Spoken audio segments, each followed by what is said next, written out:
So this first app we're going to look at is called Stop Motion Studio. So it's just on the bottom right there, the blue. Okay, so as soon as that opens up, we get this screen here with projects and gallery up at the top. So if I click on gallery, it brings up some examples of other animations that have been done. These are quite good. They might give you and your students some ideas of what you could do. In order to create a project though, we go back to projects and then I'm going to click on new movie. I get a little tutorial here that'll show me different things. And did you know you can change the speed of your movie? Yes, I'm going to talk about that. So right away it says tap here to add some pictures in the top right hand corner. So once it loads, there we go, and then the camera's automatically focused. So I'm going to zoom in a little bit. So this is just going to be a little how-to and then play tic-tac-toe.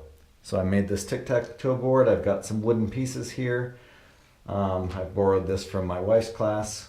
She's a kindergarten teacher. So I made this for her in the summer, but some of her students have lost some of the pieces, so I'm gonna kind of have to make do with some other pieces. You'll see in a moment. So here on the bottom, on the left-hand side, there's a slider that goes up and down. You won't see anything yet. I'll show you after the first picture. That shows you how much of the previous picture you can still see. You can also turn on and off the grid. So if you want to help kind of center it, it's overlaying, well, a tic-tac-toe board on top of my screen. So I'm going to just do that for now. So then every time you take a picture, you just need to press the red dot there. So I'm going to take a couple pictures first of just the blank board. And then, so to teach tic-tac-toe, maybe I'll go in the center here first. So again, not sure how you play. The object is that you need 3 in a row. And now you notice I placed it in the center, but it doesn't appear yet. It doesn't appear till I take the photo. Then it seems to magically appear.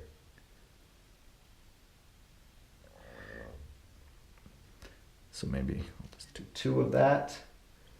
So then the next person goes, and then I'm going to put it in the bottom left-hand corner. Again, as you can see on the one image there, I've placed it, but you won't see it until I hit the record button.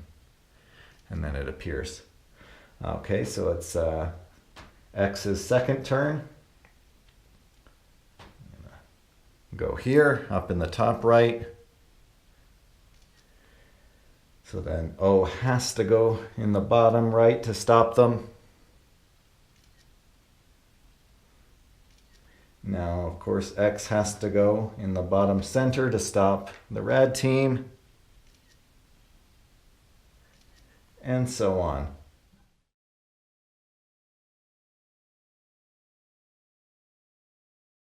So again, this is a great technique to use stop motion animation to teach students how to play a game, or they could kind of do it to show someone else how to play a game. So when we're done, we just go to the top left-hand corner here, the arrow out. This shows us all of the frames. So I can go back through to the beginning. I can play it through. Neat. I'll just pause it, it'll keep looping. If I go to the gears on the left-hand side, I can change the speed. So I can speed it up or slow it down. So 10 frames per second. Now it goes much faster. So using this program, this app, we are in full control of the speed of it. So I'm going to kind of slow it right down. There's also some other things. We can add some transitions between the slides.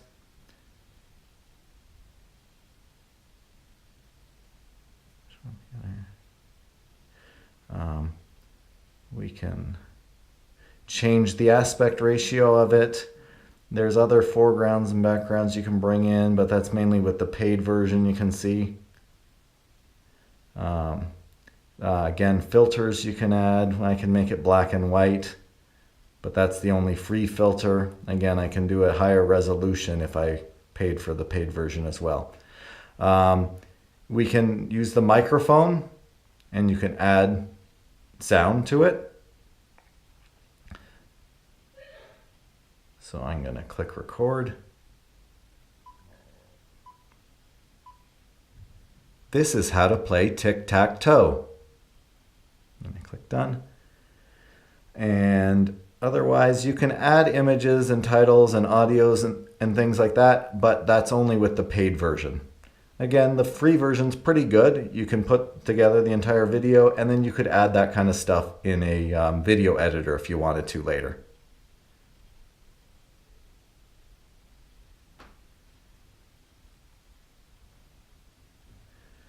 So I'm going to go back out of this again, and now I can save this. So I'm going to save it and just export my movie. I can send it right away as a message in an email or whatever, but again, I just want to save the video. And it'll just save the video right in my photos library. And that's it. There it is. That's how you use Stop Motion Studio.